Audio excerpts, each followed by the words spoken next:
Hello, and welcome to NatureSoothe Stories. I'm so glad you're here. Tonight, we're going on a journey together.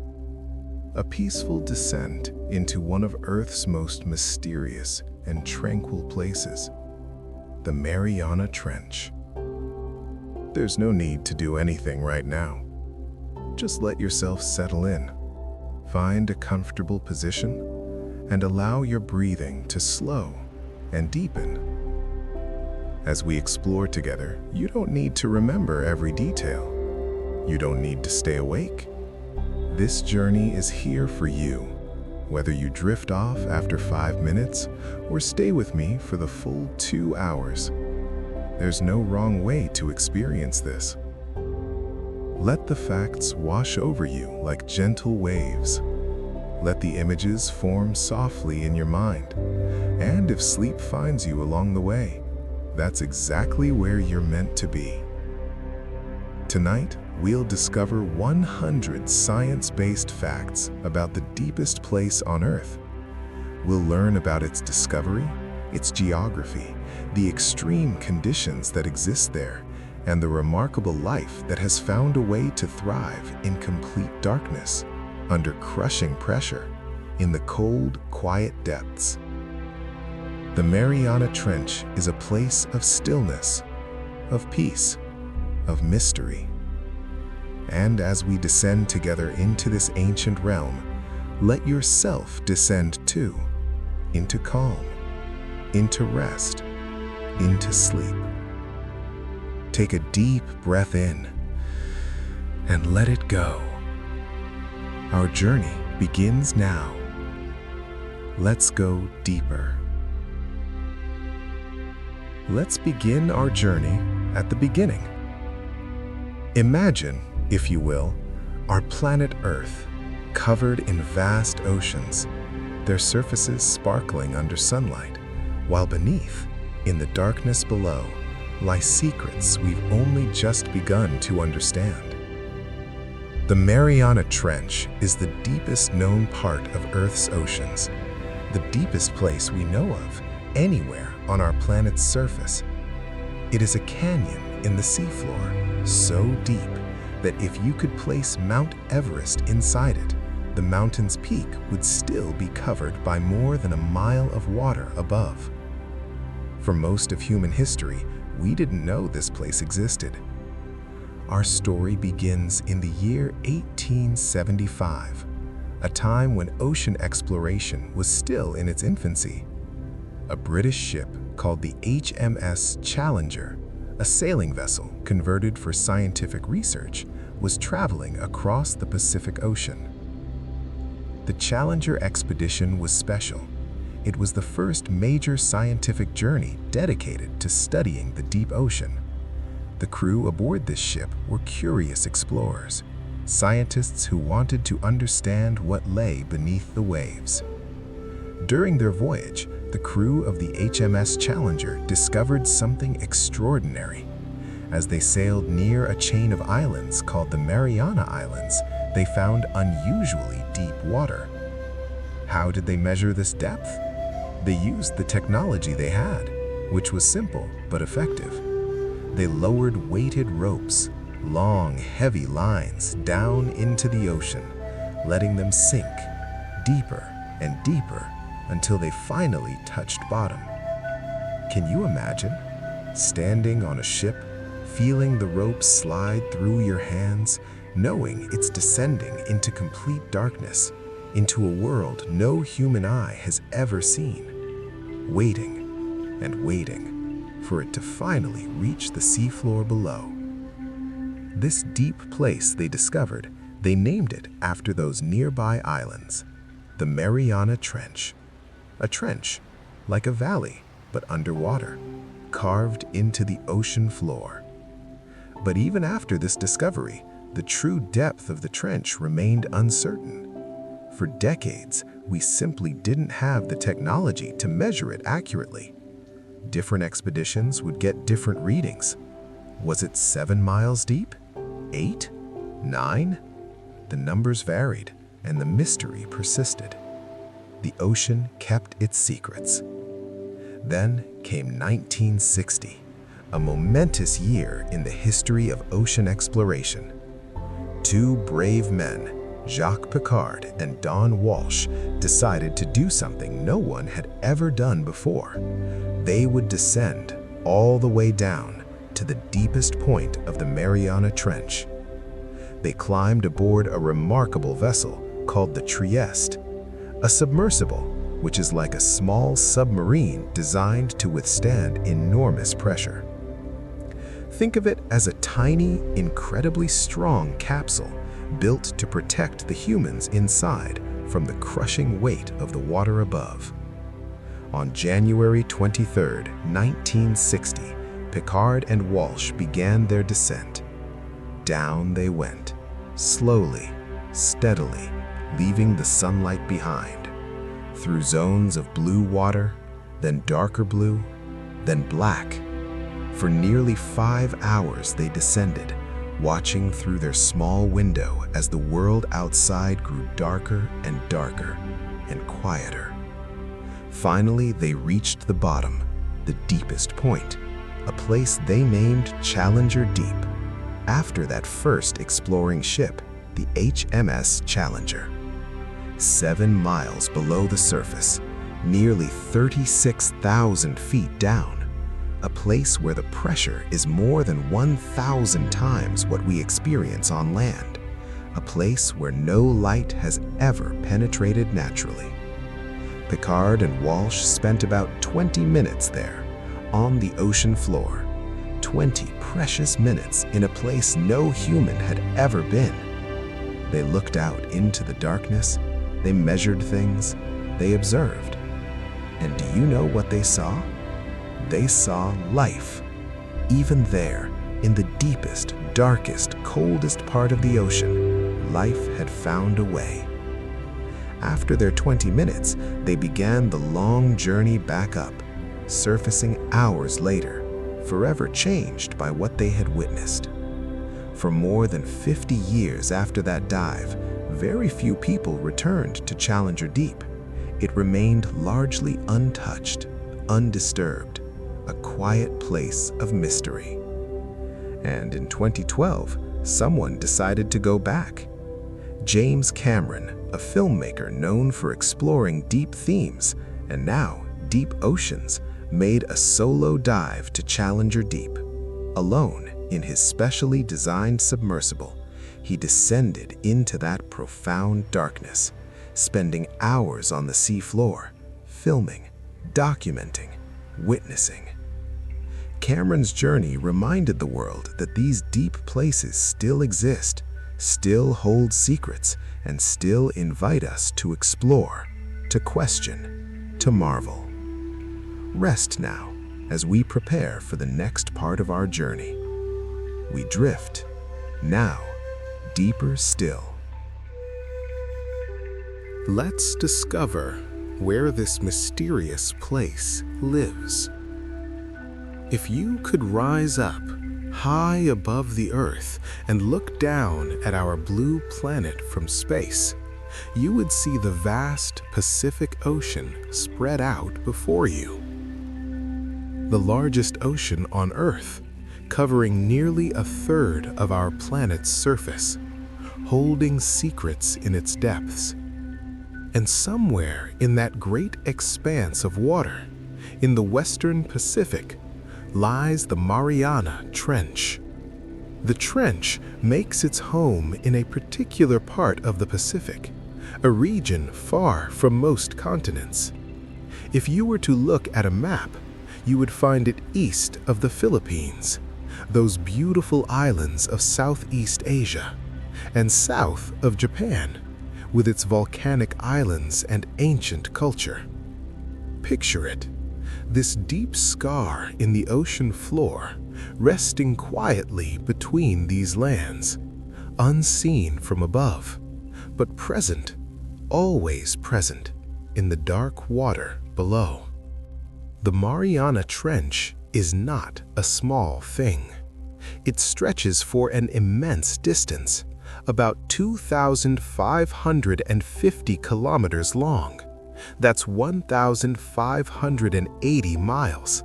To put this in perspective, if you could walk the length of the trench on land, it would take you more than a month of continuous walking to travel from one end to the other. Imagine that, a canyon underwater, stretching for hundreds and hundreds of miles, carved into the seafloor, holding darkness and mystery along its entire length. And it has a beautiful shape, a gentle curve, like a crescent moon lying on its side, an arc bending through the ocean floor. This curved shape is no accident. It tells a story about how the trench was formed, about powerful forces at work beneath the sea. From above, if you could somehow drain away all the water, the trench would look like a graceful, sweeping smile etched into the earth. Now, let's talk about depth. We often measure things by comparing them to things we know: mountains, buildings, trees. And when we talk about the Mariana Trench, we often compare it to the tallest mountain on land. Mount Everest, the roof of the world, standing 8,849 meters above sea level. Climbers spend weeks trying to reach its summit, fighting thin air and brutal cold, pushing themselves to the absolute limit of human endurance. But here's something remarkable. The Mariana Trench is deeper than Mount Everest is tall. Think about that for a moment. If you could somehow pick up Mount Everest, carry it to the Mariana Trench, and place it at the bottom, the mountain's peak would still be covered by water. More than a mile of ocean would still sit above it. The mountain would disappear completely, swallowed by the depth. The trench goes down and down and down, further than any mountain reaches up. And that deepest point, the place where Picard and Walsh and James Cameron descended, Challenger Deep, reaches nearly 11,000 meters below sea level, nearly 11 kilometers down, almost 7 miles beneath the surface. It's hard to imagine such depth. If you dropped a stone from the surface, it would take over an hour to reach the bottom, an hour of falling, through darkness, through cold, through increasing pressure. 7 miles of water pressing down from above. At these depths, sunlight cannot reach, not a single ray, not even a glimmer. You see, sunlight can penetrate the ocean, but only so far. In clear tropical waters, light might reach down 200 meters, perhaps a bit more, but then it fades. Blues darken to black, and below about 1,000 meters, the midnight zone begins, where sunlight has never and will never naturally shine. The Mariana Trench lies far, far below this threshold. Its depths exist in absolute darkness, eternal night, a blackness so complete, so total, that no human eyes have ever experienced anything quite like it on land. In this darkness, there is a profound stillness, a quiet, a peace. And with such depth comes pressure, immense pressure. Every 10 meters you descend in the ocean, the pressure increases by about 1 atmosphere. That's the amount of pressure we feel from the air around us at sea level. So at 100 meters depth, you're experiencing 10 times normal pressure. At 1,000 meters, 100 times. Now imagine nearly 11,000 meters down. At the bottom of Challenger Deep, the water pressure is over 1,000 times what we experience on the surface. over 1,000 times the weight of our atmosphere, pressing in from all directions.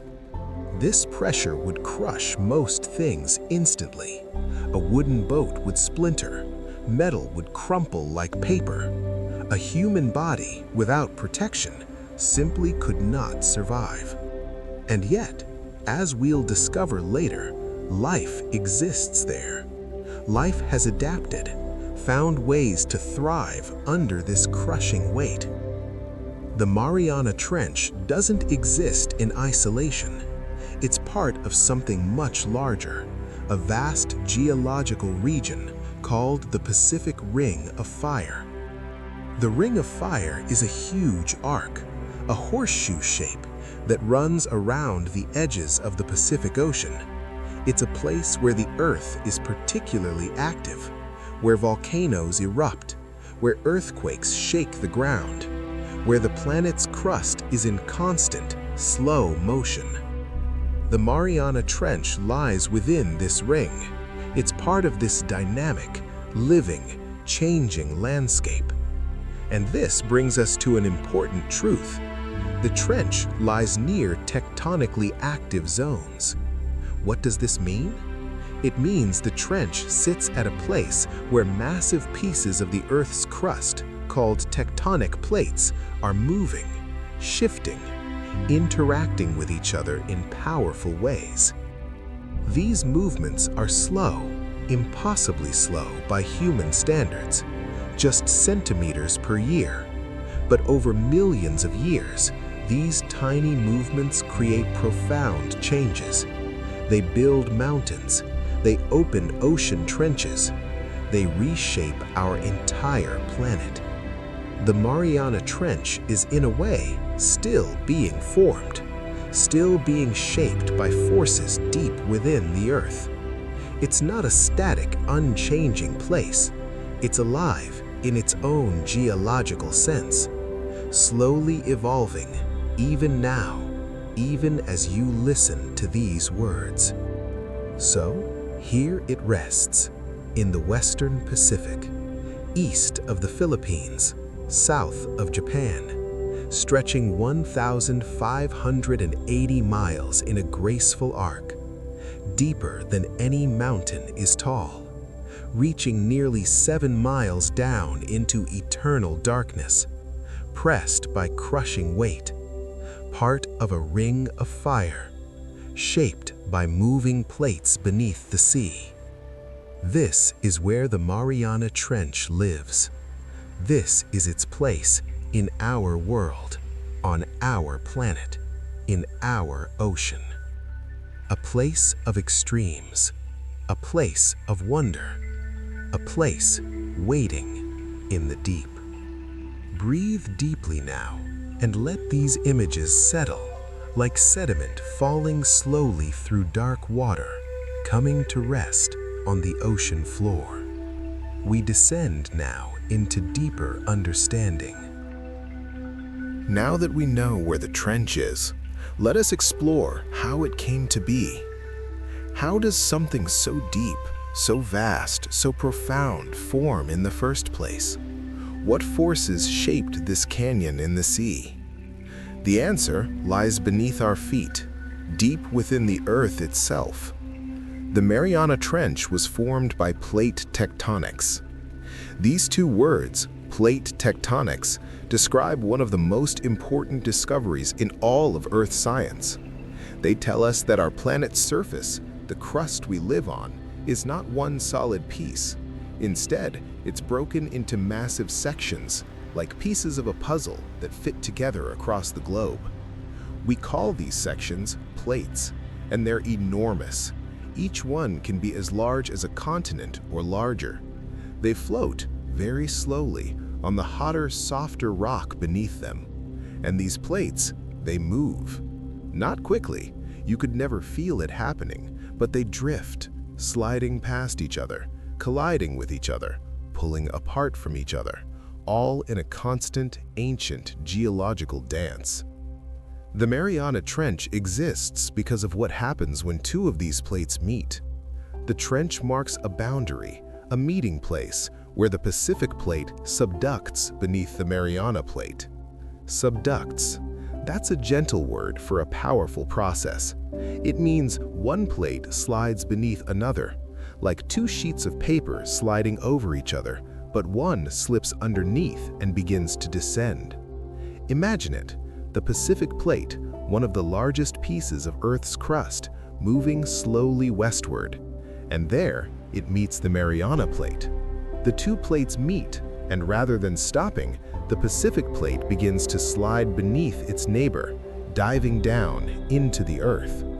And where this happens, where one plate bends and descends beneath the other, a trench forms, a deep valley in the ocean floor, the Mariana Trench. This is happening right now. Even as you listen, even as you breathe, the plates are moving. But this slow movement happens over millions of years. Millions. The time scale is almost impossible for us to truly grasp. The plates move, on average, just a few centimeters each year, about as fast as your fingernails grow. Year after year, decade after decade, century after century, millennium after millennium, the movement continues. Steady, patient, inexorable. Over millions of years, just centimeters at a time, the Pacific Plate has descended and will continue to descend. Long after we're gone, long after our civilizations have turned to dust, the plates will still be moving, still carrying out this ancient process. There's something humbling about this, isn't there? Our lives are so brief. We measure time in days and years, but the Earth measures time in millions of years. What seems permanent to us is fleeting to the planet. This subduction, this descent of one plate beneath another, causes the Earth's crust to bend downward. Picture a flexible sheet being pushed from one side. It doesn't break immediately. Instead, it curves, it bends, it flexes under the pressure. The same thing happens with the Pacific Plate. As it meets the Mariana Plate, as it begins to descend, it bends. The crust curves downward, creating that deep arc-shaped valley we call the trench. The deeper the plate descends, the deeper the bend, the deeper the trench becomes. And here's something remarkable. The trench continues to deepen gradually over geological time. This isn't a finished process. The trench isn't done forming. It's still being created, even now, getting deeper, bit by bit, year by year, as the Pacific Plate continues its long descent into the Earth. In 1,000,000 years, the trench might be deeper than it is today. In 10 million years, still deeper. The Earth is patient. It works slowly, but it never stops. All this movement, all this bending and sliding and descending creates tension in the rocks. Stress builds up, pressure accumulates, and sometimes that pressure is suddenly released. Earthquakes are common in the surrounding region. The ground shakes, the ocean floor trembles. Energy that has been building for years or decades or centuries is released in seconds. These earthquakes remind us the Earth beneath the ocean is alive, active, constantly changing. Most of these earthquakes happen deep underwater. We don't feel them on land, but they're there. Evidence of the ongoing process, proof that the plates are still moving, still working, still reshaping the ocean floor. Now, you might wonder, where does the Pacific Plate go as it descends beneath the Mariana Plate? Here's the beautiful answer. The trench helps recycle Earth's crust back into the mantle. The mantle is the thick layer of hot rock beneath Earth's crust. It's where the heat comes from, the heat that drives all this movement. And as the Pacific Plate descends, it doesn't just disappear. It returns to the mantle. It melts, it transforms. And eventually, in other places, new crust forms, rising up, creating new ocean floor. The Earth is recycling itself, taking old crust, returning it to the depths, and making new crust elsewhere. The Mariana Trench is part of this great cycle, a place where old ocean floor goes home, back to where it came from, back into the planet's interior. It's a kind of breathing, isn't it?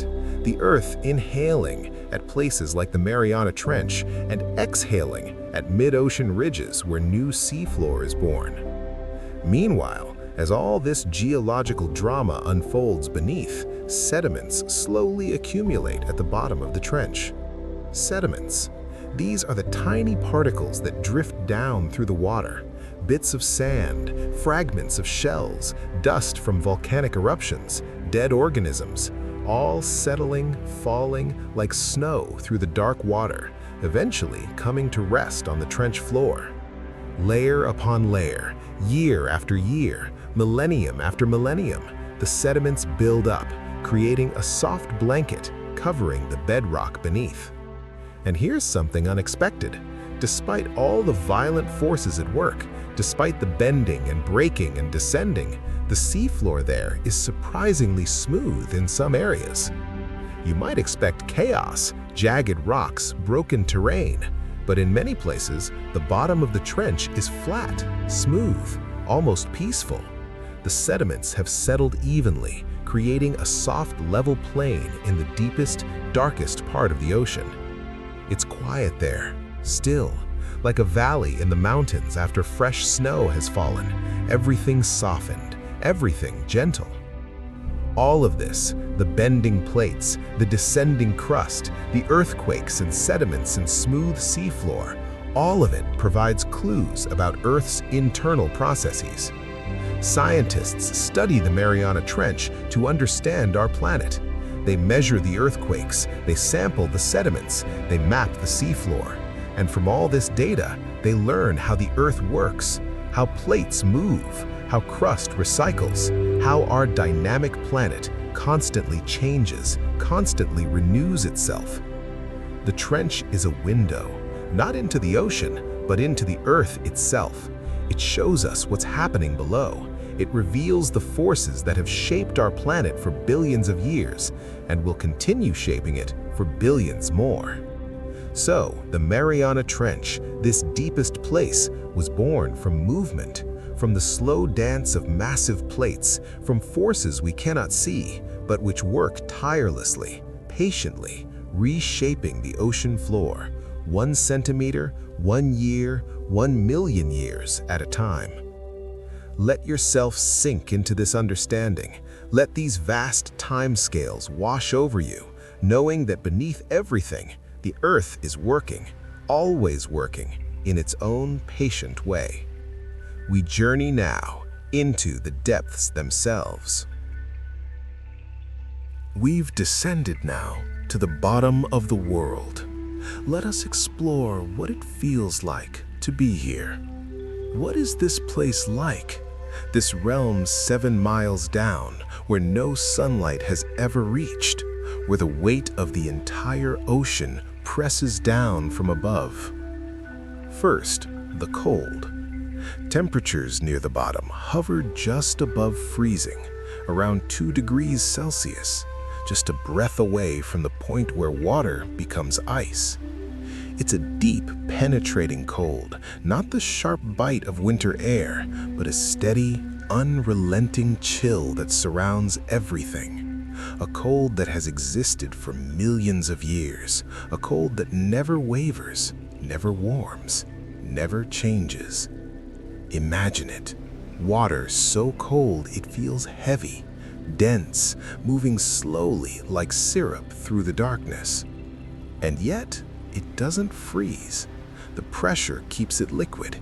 Even at these low temperatures, even in this eternal cold, the water remains, flowing, present, patient. Then, the darkness. Complete darkness dominates the trench at all times. We've mentioned this before, but let's truly consider it. No dawn, no dusk, no seasons of light and shadow. Just darkness, absolute, unbroken, eternal. The sun rises and sets every single day on the surface above, but down here, The trench has never known daylight, not once, in all the millions of years it has existed. This is a darkness so complete that if you were there and you held your hand in front of your face, you would see nothing. Not a shadow, not a silhouette, nothing. Your eyes would be open, but they would have nothing to see. In this darkness, there's a strange peace. No glare, no brightness to hurt your eyes, just the soft embrace of endless night. And the pressure. We've talked about this too, but let's feel it more deeply. The immense pressure would instantly crush unprotected humans. Over 1,000 times atmospheric pressure. Imagine the weight of the entire ocean, 7 miles of water pressing down, pressing in from all sides. Every square inch of your body would feel over 8 tons of force. A human body without protection would collapse instantly, like an empty can crushed in a strong hand. And yet, this pressure doesn't feel violent to the creatures that live there. To them, it's normal, it's home. The same way we don't feel the weight of the atmosphere pressing on us, they don't feel the weight of the ocean pressing on them. They're adapted, perfectly suited, built for this place. Now, oxygen. In the deep ocean, oxygen levels are low. There's less dissolved oxygen in the water than in the sunlit surface waters above. The cold temperatures, the lack of photosynthesis, the slow circulation all contribute to lower oxygen. But here's what's remarkable. Despite these low levels, oxygen is still present, still there, and oxygen levels still support life. It's not much, but it's enough. Enough for the creatures that have learned to live with less. Enough to sustain the quiet community of life that exists in the deep. Life persists even with limited oxygen, even in the cold, even in the dark, even under crushing pressure. Where there's a way, life finds it. The environment is extremely stable and changes very slowly. This is one of the trench's most distinctive qualities: stability, constancy, predictability. On the surface, the ocean changes constantly. Storms blow in, currents shift, temperatures rise and fall with the seasons. But down here, none of that happens. The temperature stays the same, year after year, decade after decade, always just above freezing. The darkness never varies. There's no brighter day or darker night, just darkness, always.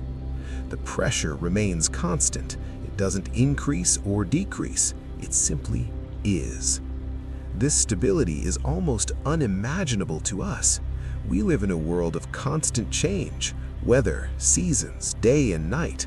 But the trench is steady, unchanging, a refuge of constancy in a dynamic world. Even sound behaves differently here. Sound travels differently under such intense pressure. The density of the water, the extreme conditions, they change how sound waves move. Sound travels faster in the deep, much faster than it does near the surface.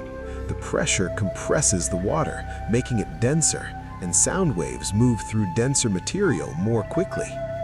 If you could somehow speak in the trench, your voice would travel farther, faster through the dark water. Sound would ripple outward, carrying through the cold, through the pressure, through the silence. But of course, there are very few sounds to hear. No waves crashing, no boats passing, no voices, just the occasional click of a shrimp, the movement of sediment, the subtle groans of the earth itself shifting beneath the seafloor. Mostly, there is quiet, deep, profound quiet. And here's something unexpected. The water is remarkably clear in some deep regions. You might think, with all that depth, all that darkness, the water would be murky, clouded, but in many areas, it's the opposite. The water is clear, crystal clear, purer than almost anywhere else in the ocean. Why? Because there's so little life, so little activity. Near the surface, plankton clouds the water, particles float everywhere. But down here, there's less of that, less debris, less disturbance. The water has had time to settle, to clarify, to become almost glass-like in its transparency. Of course, this clarity doesn't matter much in the darkness. There's nothing to see, but still, the water waits, clear and pure, ready should any light ever come. The trench is one of the least disturbed places on Earth. Think about our world. Humans have touched almost everywhere. We've built cities, cleared forests, traveled to every continent. Even the most remote deserts, even the highest mountains have felt our presence. But the Mariana Trench, we've barely touched it. Only a handful of people have ever been there. A few robotic submersibles, a few brief visits. That's all. For the most part, the trench exists untouched, undisturbed, the same as it was 1,000 years ago, 1,000,000 years ago, 10 million years ago. It's a sanctuary, a place where the earth remains wild, untamed, itself.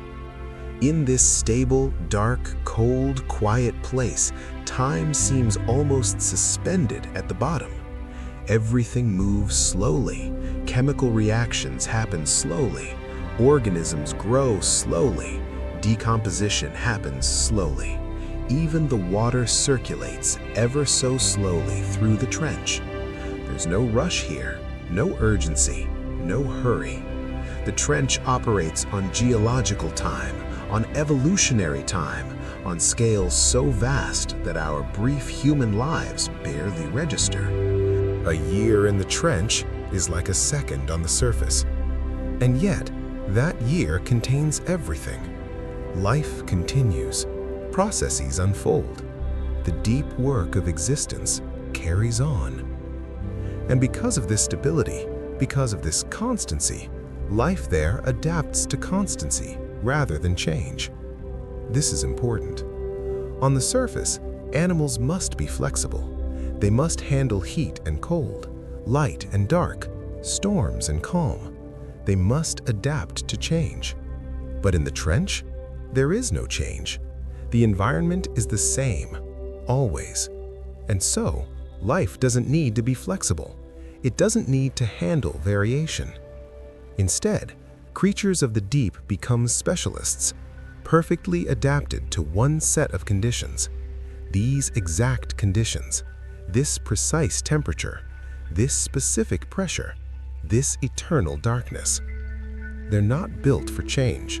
They're built for consistency, for endurance, for existing steadily in a world that never wavers. And so, this is the extreme environment of the Mariana Trench. Cold, but not frozen. Dark, but not empty. Pressurized, but not crushing to those who belong. Low in oxygen, but still sustaining.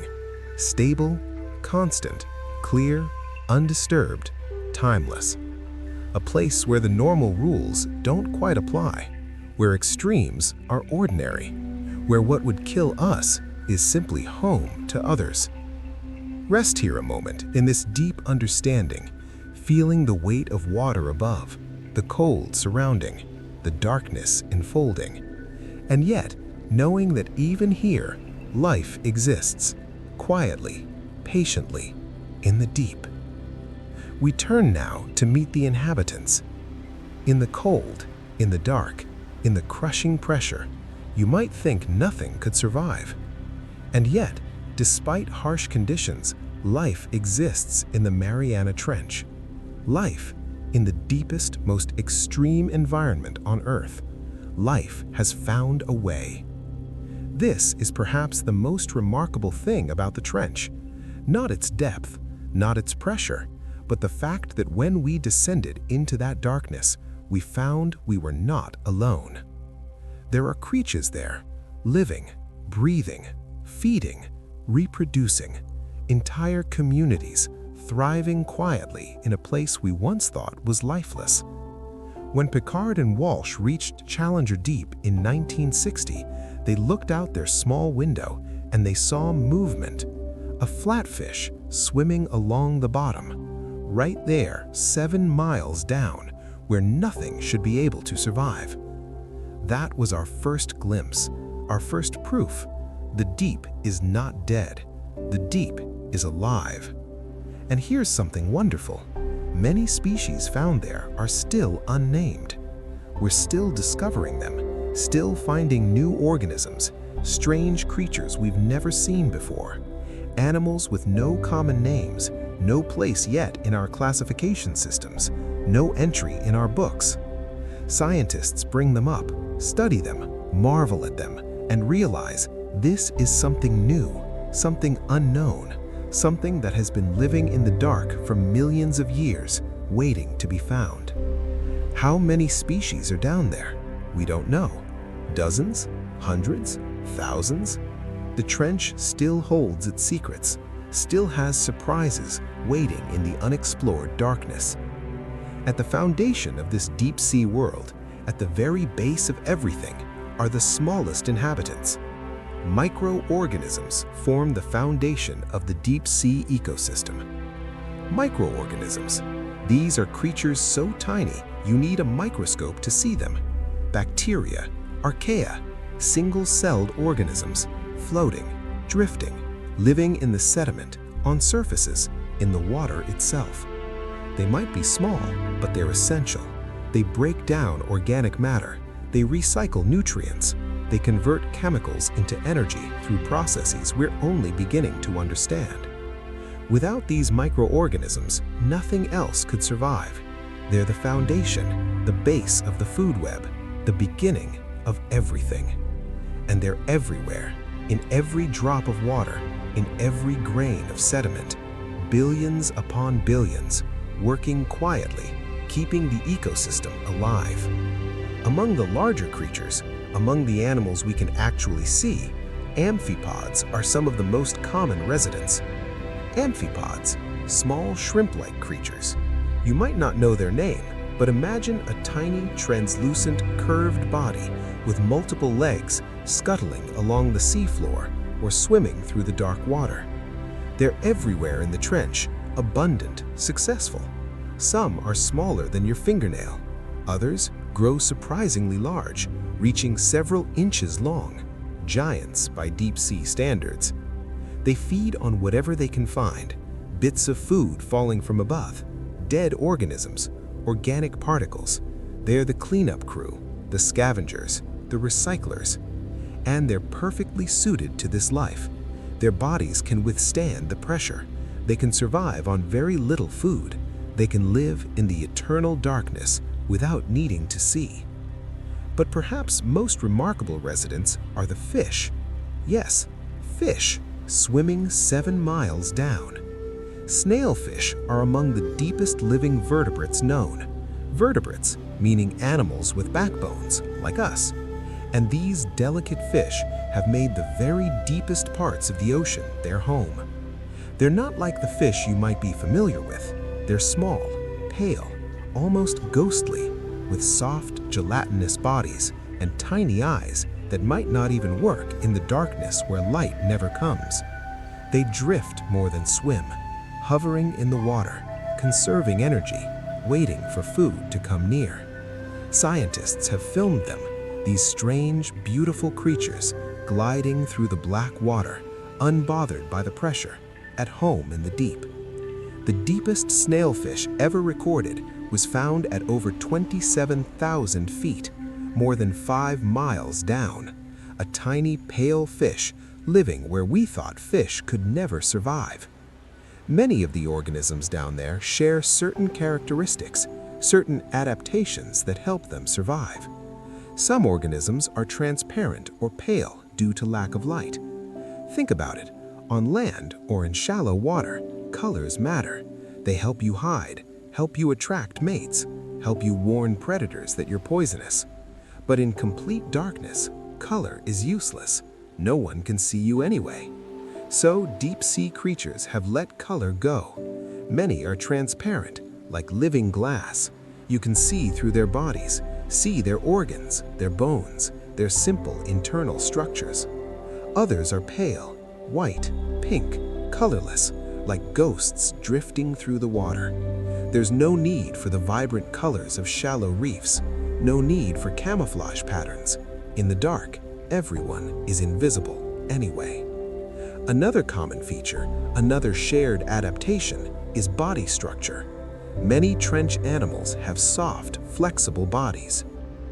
In the crushing pressure, rigid structures would be a liability. Hard shells could crack, bones could break, stiff tissues could fail. But soft bodies can flex, can compress, can adapt to the pressure without fighting it. The snailfish with its gelatinous body, the amphipods with their flexible exoskeletons, the jellyfish, the sea cucumbers, the soft-bodied worms, all of them yielding to the pressure rather than resisting it. It's a kind of wisdom, isn't it? Not fighting against the environment, but flowing with it, becoming soft to survive the hard places. Now, you might wonder, with all these creatures down there, are there predators, hunters, large, fearsome animals stalking the deep? The answer is, not really. Large predators are rare in the deepest zones. There simply isn't enough food to support large animals. The deep ocean is, in many ways, a desert. Food is scarce, energy is precious. Large predators need lots of food. They need to hunt frequently. They need a rich environment full of prey. But the trench, it's too sparse, too empty. There aren't enough calories to sustain a large predator population. So instead, the trench is filled with small animals, scavengers, opportunistic feeders, creatures that can survive on very little and wait patiently for whatever food might come. And where does that food come from? Most animals rely on falling organic matter from above. Imagine a constant, slow rain, not of water, but of food. Tiny particles, dead plankton, fish waste, fragments of larger organisms, all drifting down, down, down from the sunlit surface, falling through miles of water, eventually reaching the bottom. This is called marine snow, and it's the primary food source for most deep-sea life. By the time it reaches the trench, it's been falling for days, weeks even, and it's not much, just a gentle dusting. But it's steady, reliable, and the organisms down there have learned to survive on it. They wait, they watch, and when a piece of marine snow drifts near, they grab it, they eat it, they extract every bit of energy from this precious gift from above. Because of this scarcity, because food is so rare and precious, life moves slowly to conserve energy. Everything happens in slow motion down there. Animals don't dart or chase. They don't waste energy on quick movements. They drift, they glide, they settle, they wait. Even their metabolism, the chemical processes that keep them alive, runs slowly. Their hearts beat slowly. They grow slowly. They reproduce slowly. It's a life lived in patience, in stillness, in careful conservation of every calorie. There's no rush, no urgency, just the slow, steady rhythm of deep-sea existence. And so, this is life in the Mariana Trench. Microorganisms working invisibly at the foundation. Amphipods scuttling and swimming in abundance. Snailfish drifting through the darkness. Transparent bodies, soft and flexible. Few large predators, food falling gently from above, and everything moving slowly, conserving, surviving. It's a different kind of life from what we know on land, but it's life nonetheless, persistent, resilient, remarkable.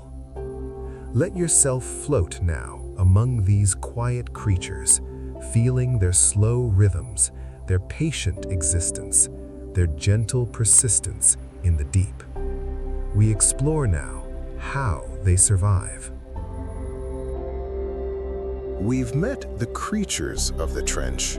Now, let us understand how they survive. How does a body withstand such pressure? How does life function in conditions so extreme they would destroy us? The answer lies in adaptations, changes, transformations, solutions written into the very cells of deep-sea organisms. Let's begin at the smallest level, the molecular level, deep inside the cells themselves. Deep-sea creatures have pressure-resistant proteins. Proteins are the workhorses of all living things. They're the molecules that do almost everything. They help digest food, they carry oxygen, they build structures, they make reactions happen. But proteins are delicate. They have specific shapes like intricate origami, and those shapes determine what they can do. Under normal pressure, proteins fold into their proper shapes and work perfectly. But under extreme pressure, regular proteins would crumple, collapse, stop working. So deep-sea creatures have evolved special proteins, proteins that can maintain their shape even when crushed by the weight of miles of water. Proteins that work under conditions that would break our own. These are molecular marvels, tiny machines engineered by evolution to function where they shouldn't be able to. And it's not just proteins. The very structure of their cells is different. Their cell membranes are specially structured to avoid collapse. Think of a cell membrane as a bubble, a delicate film surrounding each cell, keeping the inside separate from the outside. In our bodies, these membranes work fine at normal pressure, but in the deep, regular membranes would compress, stiffen, lose their flexibility. Eventually, they would fail. Deep-sea organisms have solved this problem. Their cell membranes contain different types of fats, different molecular structures. These special fats stay flexible even under crushing pressure. The membranes can bend, can move, can function no matter how much weight presses down from above. It's like having a material that stays soft whether you're at sea level or at the bottom of the ocean, a substance that refuses to be crushed. Many deep-sea fish have also removed something that shallow water fish need. Many lack swim bladders, which would fail under pressure. A swim bladder is like an internal balloon. Many fish have them. They fill this bladder with gas to control their buoyancy, to help them rise or sink in the water. It's a beautiful system at normal depths, but at extreme pressure, a gas-filled bladder would be a disaster. The pressure would crush it, compress the gas, or worse, the bladder might rupture, injuring the fish. So deep-sea creatures have simply let it go. They don't have swim bladders. They control their position in the water through other means, through their fins, through their body density, through patient, gentle movements. They've removed the part that doesn't work, and they've adapted to live without it. Living in the deep also means living slowly. Some species have extremely slow metabolisms. Metabolism is the rate at which your body uses energy. A fast metabolism means you burn through energy quickly. You need to eat often. You move quickly. You live at a rapid pace. But in the trench, where food is scarce, a fast metabolism would be deadly. So deep-sea creatures have slowed down. Their metabolisms run like clocks ticking in slow motion. They use less energy, need less food, can survive on almost nothing. Their hearts beat slowly. Their growth is slow. Everything happens at a gentler pace. It's a life of patience, of conservation, of making every calorie count. And even the chemical reactions inside their bodies, the processes that keep them alive, have been modified. Enzymes in trench animals function under intense pressure. Enzymes are special proteins that speed up chemical reactions. They're essential. Without enzymes, the reactions needed for life would happen too slowly. But here's the challenge. Most enzymes stop working under high pressure. They change shape. They lose their ability to make reactions happen. Deep-sea enzymes are different. They've been refined, redesigned. They can handle the pressure. They work efficiently even when crushed by thousands of pounds per square inch. These enzymes let deep-sea creatures digest food, produce energy, repair their bodies, all under conditions that would shut down our own chemistry. In the eternal darkness, another adaptation becomes clear. Eyes are often reduced or absent.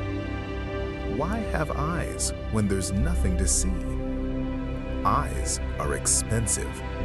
They require energy to build, energy to maintain, energy to operate.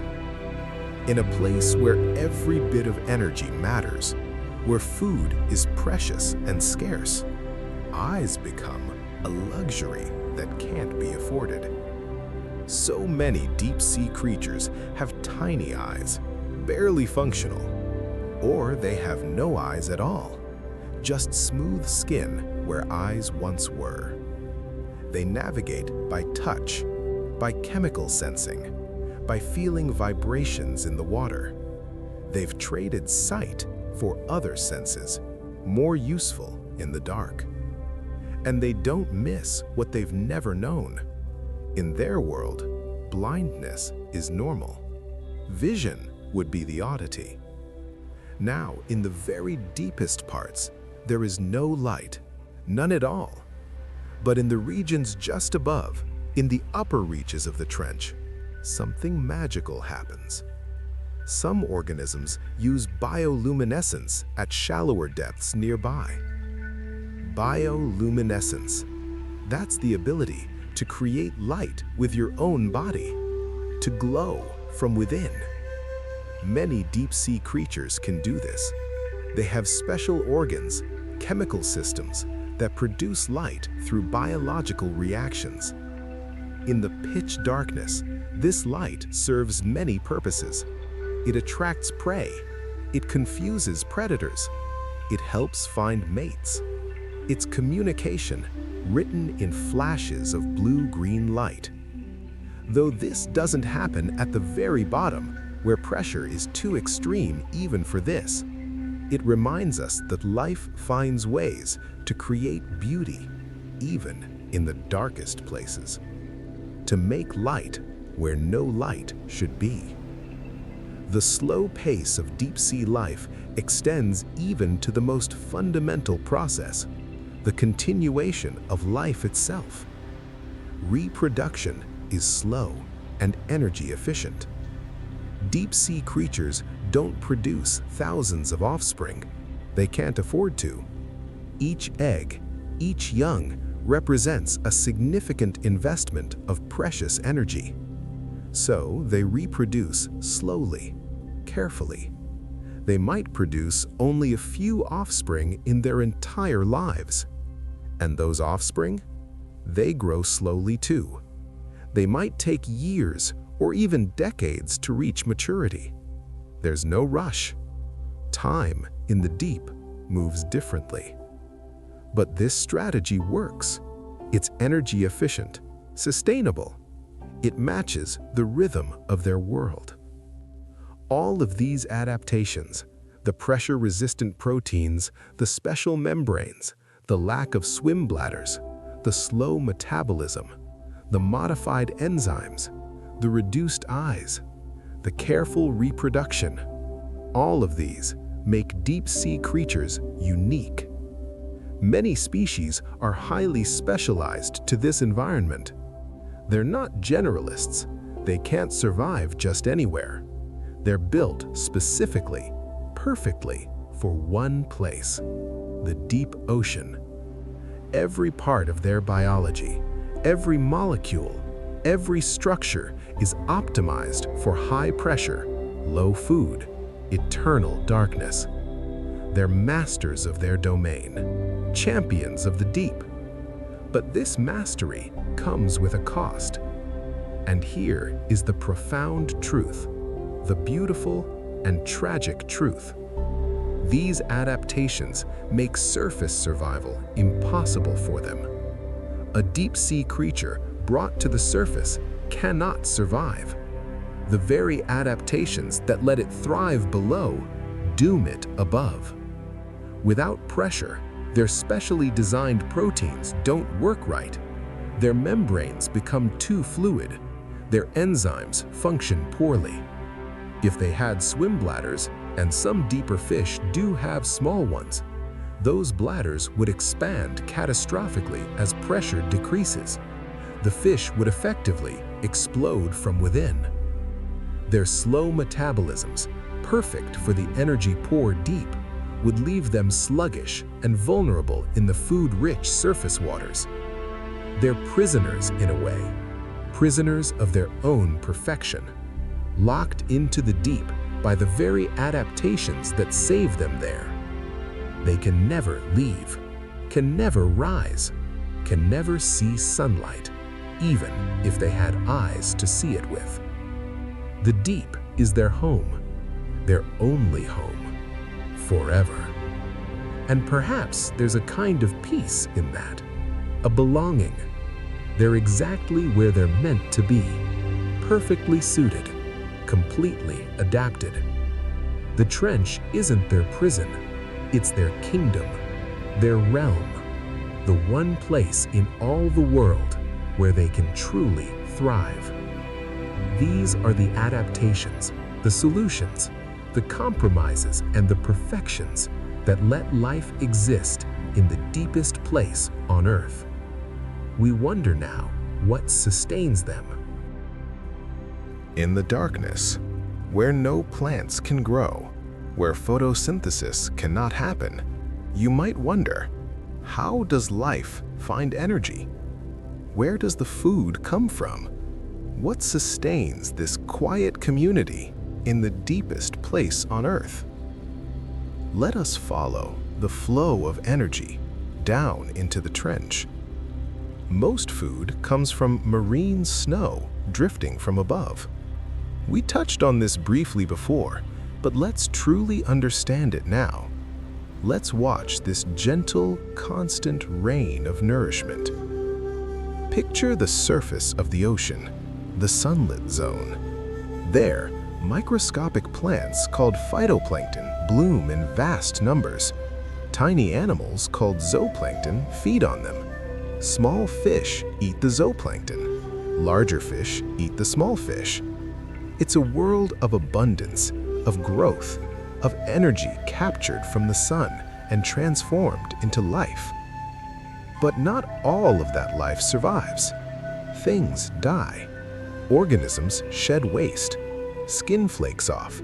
Fecal pellets are released. And all of this material begins to sink. Down it drifts through the sunlit zone, through the twilight waters, into the midnight zone. Down and down and down, slowly falling like snow through miles of ocean. This is marine snow, and for the creatures of the deep, it's everything. So what exactly is this marine snow made of? Marine snow consists of dead plankton and organic debris. Dead phytoplankton, tiny plant cells that once photosynthesized near the surface, now falling, their chlorophyll fading, their structures breaking down. Dead zooplankton, microscopic animals that completed their brief lives, sinking now, becoming food for others. Bits of larger organisms, fragments of jellyfish, fish scales, pieces of shells. Anything organic, anything that once lived, eventually falls. And waste products too. The ocean is full of particles, aggregates of organic matter, clumping together, heavy enough to sink. All of this drifting downward, day after day, year after year, a constant supply, however meager, of food from above. By the time it reaches the trench, it's been falling for weeks. Much of its nutritional value has been consumed by organisms in the waters above, but what remains is precious, essential. And then, sometimes, very rarely, something extraordinary happens. Occasionally, whale falls provide sudden food abundance. A whale dies. These magnificent creatures, the largest animals ever to exist on Earth, when their time comes, they sink. And if a whale dies in the right place, its body might fall all the way down to the trench floor. Imagine it. Tons of flesh, blubber, bones, all at once, in a place where food normally arrives particle by particle over months and years. A whale fall is like a feast, a banquet, more food than the deep-sea community might see in decades, all in one place. Scavengers gather, amphipods swarm, fish come from far away. They feed for months, sometimes for years, on this single massive carcass. And even when the flesh is gone, when the bones are picked clean, the whale fall continues to give. Special communities form around whale bones. Bacteria colonize the skeleton. They feed on the oils, the fats, trapped within the bone itself. And these bacteria are special. They perform a different kind of magic. Chemosynthetic bacteria play a role in energy production. Chemosynthetic, that's a word that deserves our attention. Let's break it down gently. Synthesis means to make, to create, and chemo refers to chemicals. So chemosynthesis is making energy from chemicals. In the surface, plants use photosynthesis. Photo means light. They capture sunlight and use it to make food, to create energy. But in the deep, where no light reaches, some bacteria have found another way. These bacteria convert chemicals into usable energy.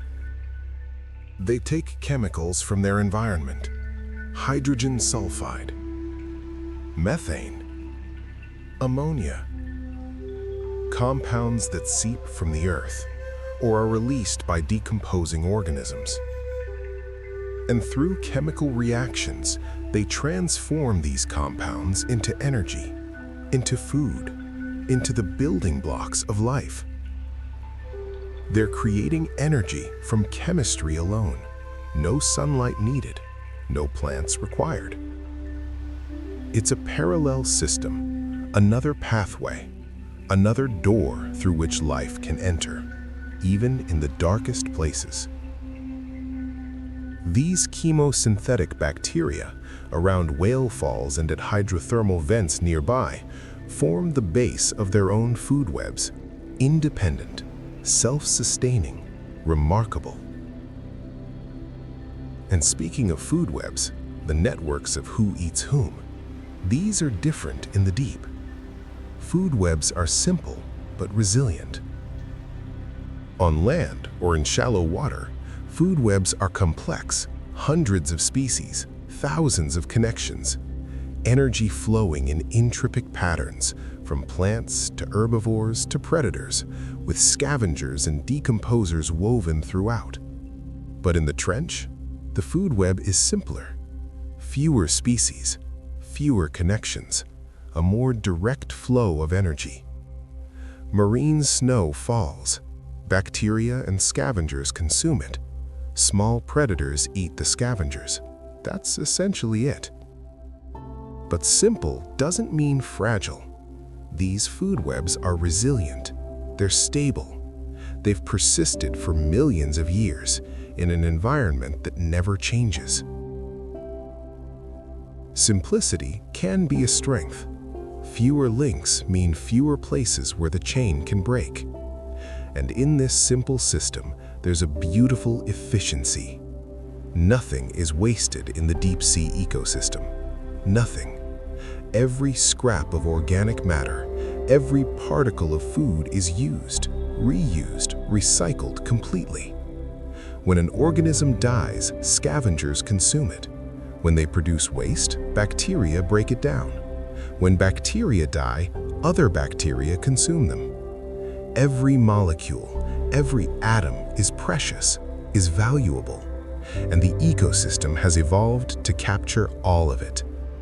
There's no garbage in the deep, no waste, no unused resources.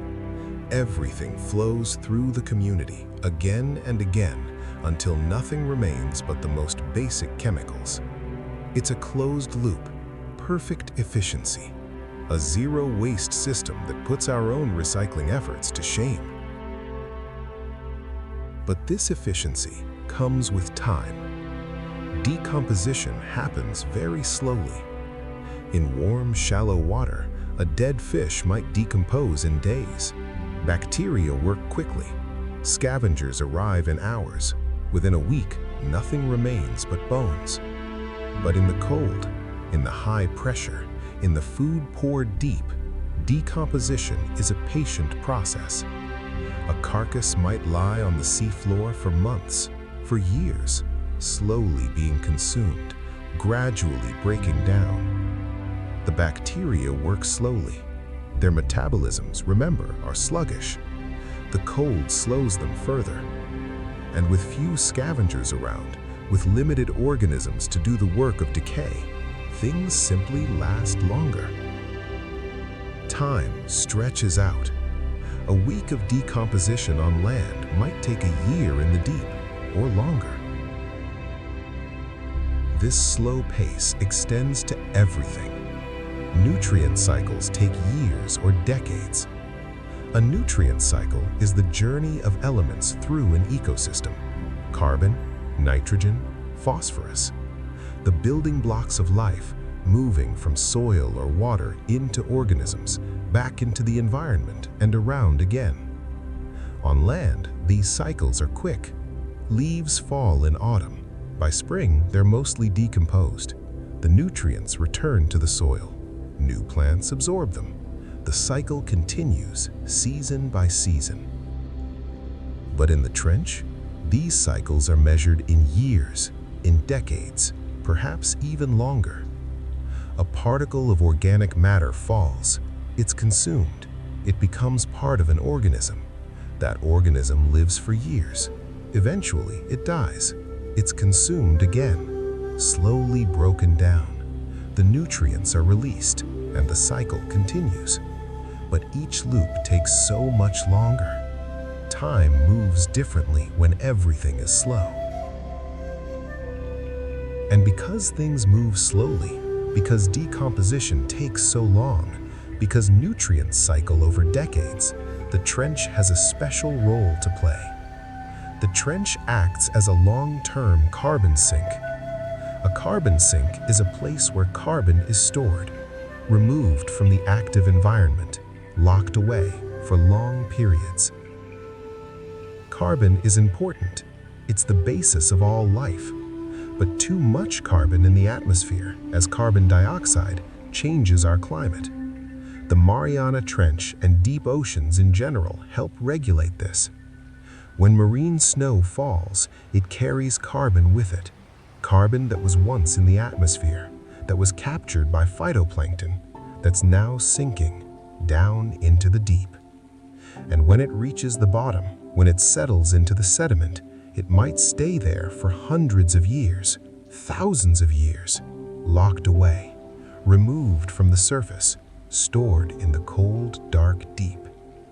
The trench is breathing in carbon dioxide, pulling it down, holding it, keeping it out of the atmosphere.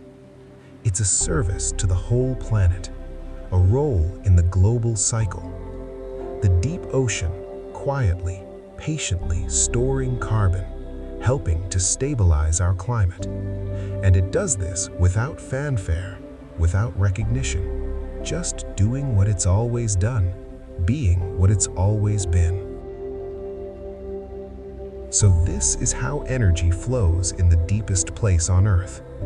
Marine snow drifting down, whale falls gifting abundance, chemosynthetic bacteria creating energy from chemicals, simple food webs connecting it all, perfect efficiency with no waste, slow decomposition, long nutrient cycles, and carbon sinking and staying for ages. It's a system of patience, of conservation, of making do with little and making that little last. Breathe gently now and feel the slow rhythm of the deep, where nothing is rushed, nothing is wasted, and everything, in its own time, finds its place. The trench exists not in isolation, but is part of something larger, something global. It plays a role in systems that span the entire planet, in cycles that touch every living thing, in patterns that have existed for millions of years. Let us understand the trench's place in the great web of Earth. We've already touched on this, but let's explore it more deeply now. The Mariana Trench helps regulate Earth's carbon cycle. The carbon cycle. This is one of the most fundamental processes on our planet. Carbon moves from the atmosphere into living things, into the ocean, into rocks, and back again. Too much carbon in the atmosphere and the planet warms. Too little and it cools. The balance matters. The flow matters. And the trench plays its part. When marine snow falls, it carries carbon. Carbon that was once carbon dioxide in the air. Carbon that was captured by phytoplankton through photosynthesis. Carbon that's now sinking down through the water column. And when it reaches the trench floor, when it settles into the sediment, something important happens. The trench stores carbon in deep sediments. Layer upon layer, year after year, millennium after millennium, organic matter accumulates on the seafloor. And buried within that sediment is carbon. Carbon that's been removed from the active environment, locked away, stored in the cold, dark depths. This carbon might stay there for thousands of years, tens of thousands of years, slowly being compressed, slowly becoming part of the geological record. It's a long-term storage system, a carbon vault. The trench is holding a portion of Earth's carbon, keeping it from returning to the atmosphere. This helps stabilize our climate, helps regulate the temperature of our planet. The trench, in its quiet way, is part of the machinery that keeps Earth habitable. But the trench's influence extends beyond carbon. The trench influences ocean circulation patterns. The ocean is always moving. Currents flow. Water circulates. Warm water from the equator travels toward the poles. Cold water from the depths rises in certain places. It's a global conveyor belt, moving heat, moving nutrients, connecting all the seas. And the geography of the ocean floor, including deep trenches, affects how these currents move. Water flowing across the Pacific encounters the trench. Its path changes. It flows around or through the complex topography of the deep.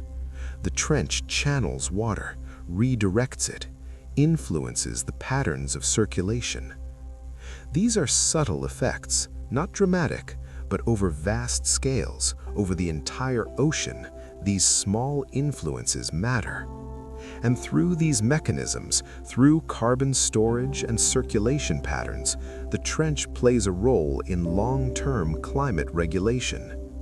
Climate isn't just weather, it's not just today's temperature or this year's rainfall. Climate is the average, the pattern, the long-term behavior of Earth's atmosphere and ocean. And that long-term behavior is influenced by slow processes, deep processes, processes that happen in places like the Mariana Trench. The carbon stored in deep sediments stays out of the atmosphere for millennia. This affects how much warming occurs, how stable the climate remains. The circulation patterns influenced by deep trenches affect how heat is distributed around the globe, which regions warm, which regions cool. The trench is part of Earth's climate system, part of the great machine that regulates our planet's temperature over geological time. And yet, despite its remoteness, despite being 7 miles down in eternal darkness, the trench is not untouched by humanity. This is difficult to acknowledge, difficult but important. Even this remote place shows traces of human pollution. When scientists first explored the deepest parts of the trench, they hoped to find a pristine environment, a place beyond our reach, beyond our impact. But what they discovered was sobering. Evidence of human activity in the deepest place on Earth, where no human has ever walked, where only a few have ever briefly visited. Microplastics have been found in trench organisms. Microplastics, these are tiny fragments of plastic, smaller than a grain of rice, sometimes smaller than a human hair. They come from the breakdown of larger plastic items. They wash into the ocean, and they spread everywhere. Even 7 miles down, in the bodies of amphipods, in the tissues of deep-sea creatures. Plastic that was made on land, that was discarded, that found its way somehow, impossibly, to the bottom of the world. And it's not just plastic. Persistent chemicals reach even the deepest ocean. Persistent chemicals.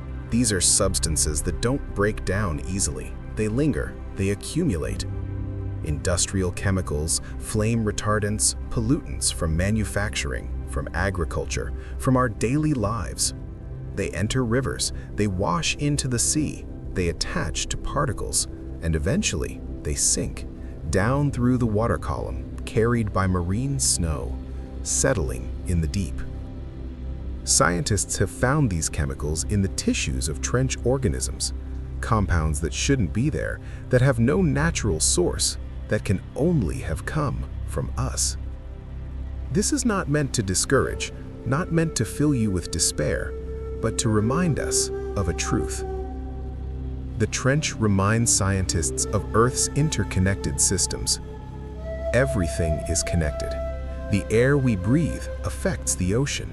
The plastic we discard travels to the deepest places. The chemicals we use spread globally. There is no away, no place so remote that it's beyond the reach of human activity. The ocean circulates, the atmosphere circulates, particles drift, currents carry, and over time, over years and decades, what we release in one place can end up anywhere. The trench teaches us this, shows us that we're part of a global system, that our actions have consequences, even in places we'll never see. And yet, despite this connection, despite the traces we've left, the trench remains, in many ways, unknown. It represents one of the planet's last frontiers. We've mapped the surface of Mars in more detail than the floor of the Mariana Trench. We've sent more people to space than to the deepest ocean. The trench is still largely unexplored. still full of mysteries, species we haven't named, processes we don't understand, landscapes we've never seen. It's a frontier, right here on Earth, not in distant space, not on another world, but here in our own ocean, waiting, calling to our curiosity. And that means we still have a chance, a choice, an opportunity. Protecting it helps preserve global ocean health. The trench and the deep ocean in general is part of a larger ecosystem. It's connected to shallow waters, to coastal seas, to every part of the marine environment.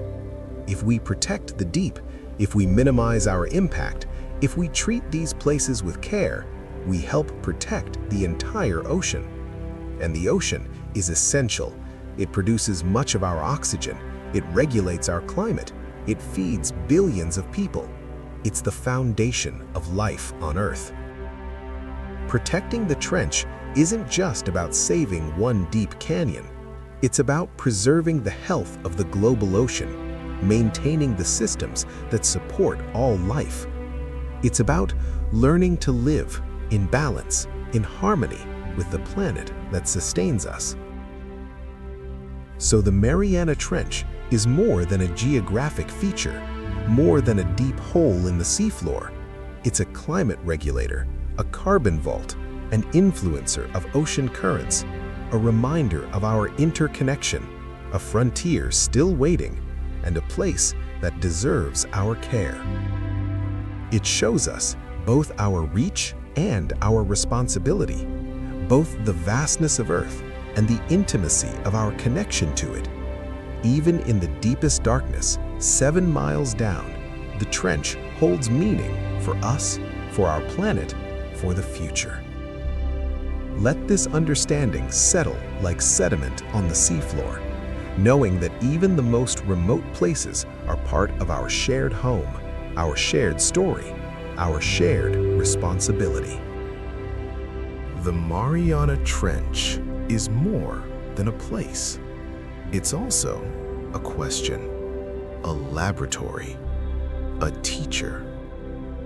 Scientists travel there, not just to explore, but to learn, to understand, to discover truths that exist nowhere else. Let us explore what the trench teaches us. First, and perhaps most fundamentally, the trench helps scientists study life's limits. How far can life go?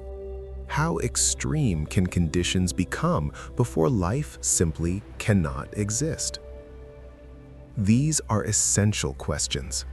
Questions about the very nature of biology, of what it means to be alive. For a long time, we thought we knew the answers. We thought life needed certain things: sunlight, moderate temperatures, reasonable pressure, abundant oxygen. But the trench challenges all of that, shows us that life is more resilient, more creative, more adaptable than we ever imagined. By studying trench organisms, scientists learn about the boundaries of life. How low can temperature go? How high can pressure rise? How little oxygen is enough? How complete can darkness be and still support living things? Each answer pushes the boundary further, expands our understanding, shows us that life can exist in places we thought impossible. And this knowledge leads to another question, another field of study. The trench informs research on extreme environments beyond Earth. If life can exist in the Mariana Trench, could it exist elsewhere? On other worlds? In other solar systems? This is the realm of astrobiology, the study of life in the universe. Consider Europa, one of Jupiter's moons, covered in ice. But beneath that ice, there might be an ocean, a dark ocean, cold, under immense pressure from the ice above. Sound familiar? Scientists look at the Mariana Trench and they see a model, a comparison. If life thrives in Earth's deep ocean, perhaps life could thrive in Europa's hidden sea. Or Enceladus, Saturn's icy moon, with geysers erupting from its south pole, spraying water into space. Water that comes from an underground ocean. Could that ocean, like the Mariana Trench, harbor life? The trench suggests it's possible. By understanding life in Earth's most extreme environment, we gain tools to search for life beyond Earth. The trench is our teacher for finding life among the stars. But the trench's lessons aren't just theoretical. They have practical applications too.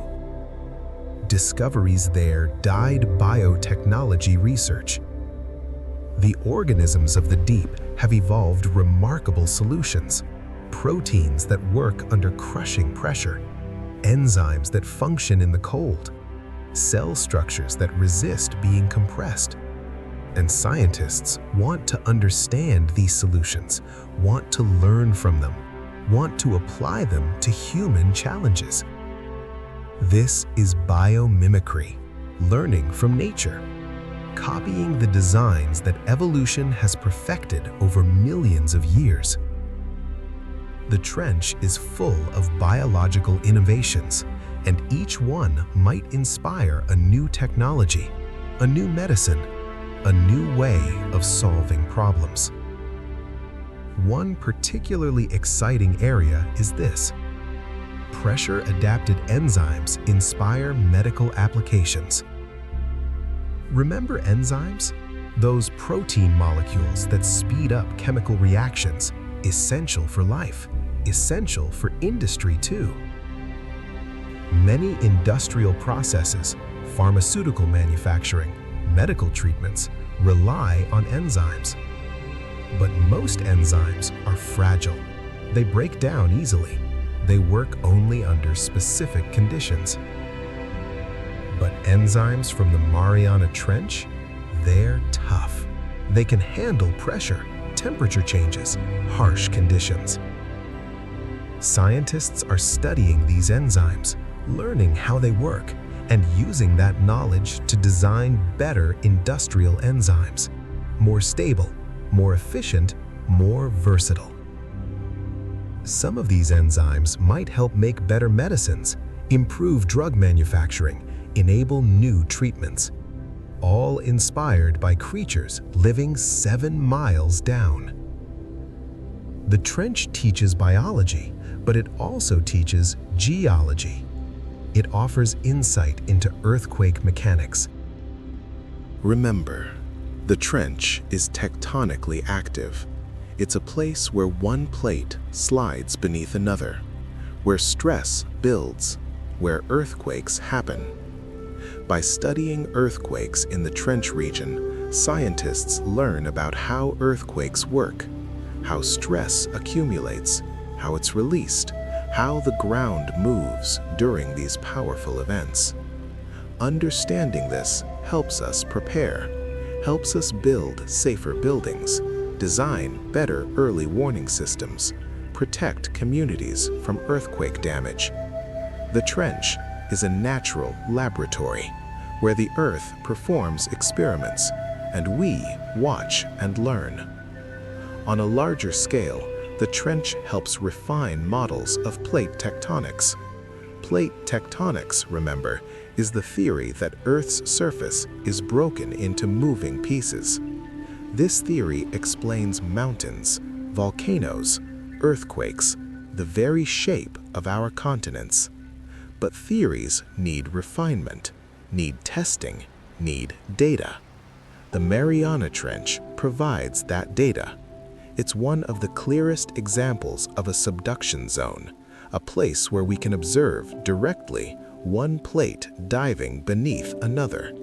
Scientists measure the rate of movement, study the angle of descent, analyze the earthquakes, map the seafloor, and all this information helps them understand how plate tectonics works, how it has shaped our planet for billions of years. This understanding doesn't come quickly. Geology works on vast timescales. Changes happen slowly, so scientists must be patient. Long-term monitoring reveals slow geological change. Instruments are placed on the seafloor at the trench. They measure continuously, year after year, decade after decade. Tiny movements, subtle shifts, changes that would be invisible without this patient observation. Over time, patterns emerge. Scientists see how the plates are moving, how the trench is deepening, how the earth is changing. It's like watching a flower grow. If you check every hour, you see nothing, but if you watch for weeks, you witness transformation. The trench teaches patience, persistence, the value of long-term observation. And even after decades of study, the trench still surprises us. New species are still being discovered. Every expedition brings back creatures that science has never documented. Animals without names, organisms without descriptions, life forms we didn't know existed. Each discovery is a gift, a reminder of how much we still don't know, how much remains to be found. There might be hundreds of species living in the trench that we've never seen, never sampled, never imagined. The deep ocean is Earth's least explored frontier, and the Mariana Trench is the deepest part of that frontier. Every dive, every robotic exploration, every sample collected might reveal something entirely new. These discoveries do more than add names to catalogs. They challenge assumptions about where life can exist. We thought for so long that certain places were lifeless, too deep, too cold, too dark, too pressurized. But life keeps surprising us, keeps showing up where we said it couldn't. First, we found life in the dark waters of the trench, then at hydrothermal vents where superheated water erupts, then in rocks miles beneath the seafloor, each discovery expanding our concept of habitability. The trench teaches us humility, reminds us that nature is more creative than our theories, that life finds ways we never predicted. And this keeps scientists curious, keeps them exploring, because if we've been wrong before, what else might we be wrong about? Which brings us to the final truth about the trench's scientific importance. Each expedition brings new questions. Science doesn't just find answers, it finds questions, better questions, deeper questions.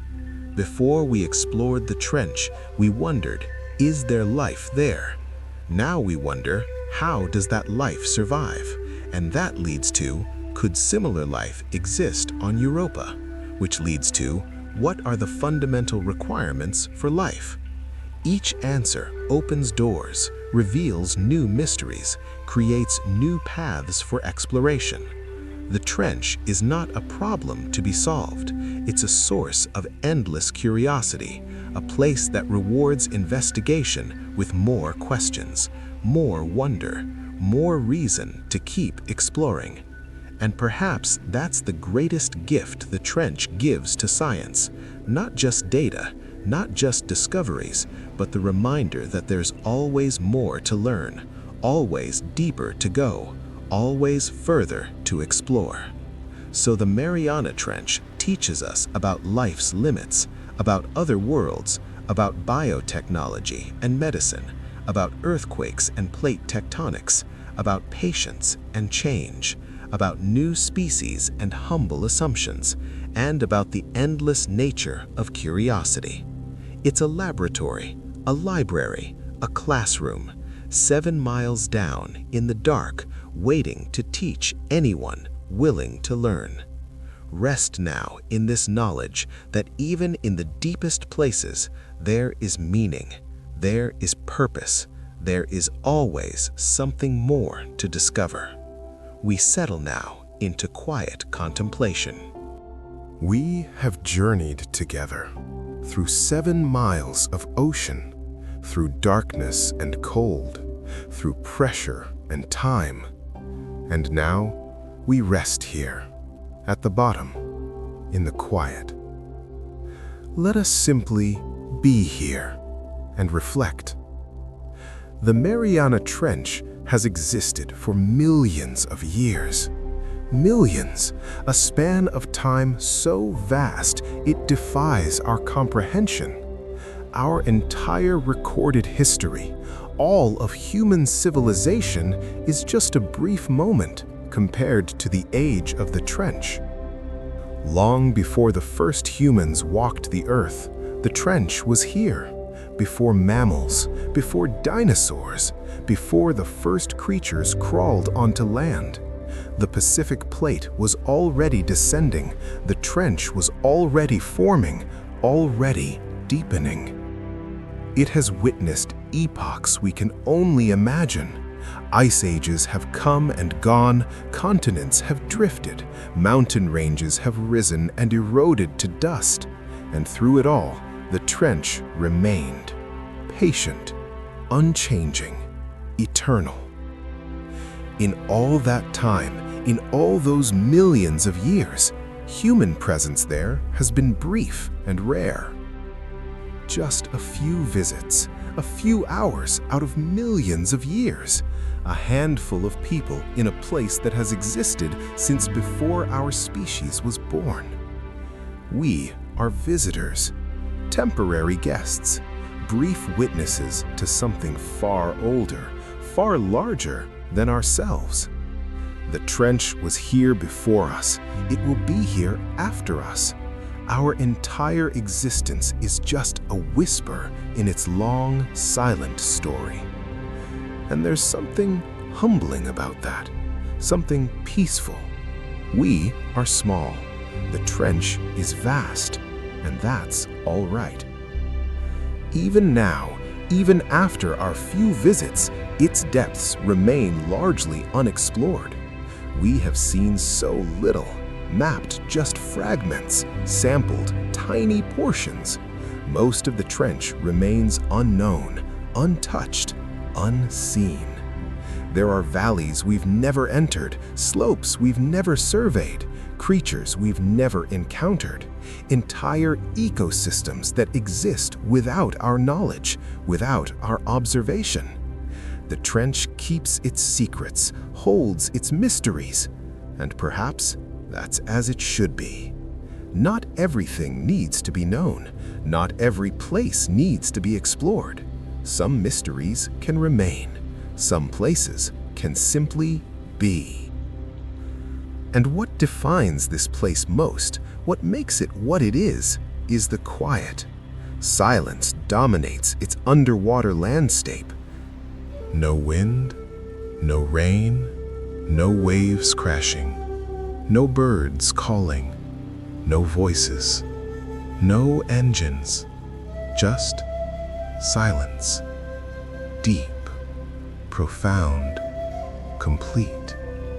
A silence so total, it's like a presence, like something you can feel, wrapping around you, holding you, cradling you in stillness. In our world, silence is rare. We live in noise, constant sound, constant stimulation. But the trench knows nothing of this. It is, and always has been, quiet. And in that quiet, there is peace. And in that quiet, in that darkness, life persists without sunlight or warmth. No sun has ever warmed these waters. No light has ever brightened this darkness. No summer has come. No spring has bloomed. And yet, life continues. Creatures swim, feed, grow, reproduce. Generation after generation, in the cold, in the dark, in the silence. They don't need what we need. They've found another way, a different path. They thrive in conditions we would call impossible. And they do it quietly, without complaint, without struggle, just existing, being, living their lives in their own way. There's a lesson in this, about resilience, about adaptation, about finding peace in unexpected places. The trench teaches patience and endurance. Everything there happens slowly. Growth is slow. Movement is slow. Change is slow. Life is lived at a pace we can barely imagine. There's no rushing, no hurry, no deadlines. Just the slow unfolding of existence. Day after day, year after year, millennium after millennium. The creatures of the deep endure. They persist. They wait. They survive through patience, through conservation, through acceptance of the way things are. And perhaps we can learn from this. In our fast world, our rushed lives, our constant hurry, perhaps we too can slow down, can be patient, can endure with grace. The trench also reminds us of Earth's hidden beauty. We often think of beauty as something bright, colorful, visible. Coral reefs, tropical forests, sunlit meadows. But the trench shows us another kind of beauty. A beauty in darkness, in simplicity, in the stark elegance of survival against all odds. The pale snailfish drifting through black water, the amphipods scuttling across sediment, the bacteria working invisibly, the simple food webs, the efficient recycling, the slow, patient rhythms. This too is beautiful, not in the way we're used to, but beautiful nonetheless. A hidden beauty, a quiet beauty, a beauty that doesn't demand attention, but rewards those who look. Its darkness is full of quiet life. The darkness isn't empty. It isn't dead. It's full, teeming in its own sparse way, with organisms, with activity, with the gentle processes of living. Every cubic meter of water contains bacteria. Every patch of sediment hosts communities. Every rock, every surface is colonized by life. The darkness holds them all, shelters them, protects them. It's not an absence, it's a presence, a different kind of environment, a different kind of home. And the life there has learned to love it, to need it, to thrive in it. Darkness isn't the opposite of life. It's just another kind of canvas on which life can paint. The trench exists beyond human time and noise. It operates on different scales: geological time, evolutionary time, scales where a human lifetime is barely a heartbeat. It exists beyond our influence, mostly, beyond our understanding, mostly, beyond our world in so many ways. When we worry, when we hurry, when we stress and struggle, the trench doesn't notice, doesn't care. It continues being what it is, existing as it always has, unmoved by our concerns, untouched by our chaos. There's something comforting in that, knowing that some places continue unchanged, that some processes are beyond us, that some things are larger than our problems. The trench puts things in perspective, reminds us we're part of something bigger, something older, something that will continue long after we're gone. And here, in this deep reflection, we arrive at the final truth. The truth that ties everything together. Even in the deepest place on Earth, life gently continues. 7 miles down, in crushing pressure, in eternal darkness, in near freezing cold, in profound silence, in the most extreme environment our planet has to offer, life continues. Not dramatically, not loudly, not obviously, but gently, quietly, persistently. A snailfish drifts, an amphipod feeds, bacteria work, marine snow falls. The slow cycles turn, life goes on, and it will continue tomorrow, next year, next century, next millennium, long after our lights go out, long after our words fade, long after everything we know has become dust. Life will gently continue. This is the gift of the Mariana Trench. Not just knowledge, not just facts, but perspective, humility, peace. It shows us that life is resilient, that beauty exists everywhere, that silence has value, that patience is strength, that even in the darkest places, there is light of a different kind. Our journey is complete. We have descended through discovery and geography, through formation and environment, through life and adaptations, through food and significance, through science and into reflection. And now we rest, here in the deep, in the quiet, in the peace. Let yourself sink into this understanding, into this calm. Feel the weight of water above, not as pressure, but as protection, as shelter, as a blanket of safety. Feel the darkness, not as absence, but as presence, as peace, as rest. Feel the cold, not as discomfort, but as stillness, as calm, as quiet. You are safe here, held, supported by the knowledge of deep places, by the wisdom of patient life, by the eternal rhythms of the ocean. There is nowhere you need to be, nothing you need to do. Just rest, just be, just drift gently into sleep. The Mariana Trench will be here tomorrow, and the next day, and for millions of days to come. Quiet, patient, enduring. And you can return to it anytime you need, anytime you seek the gentle embrace of the deep. Rest now in the deepest place, where life gently continues, where silence reigns, where peace is eternal. Good night.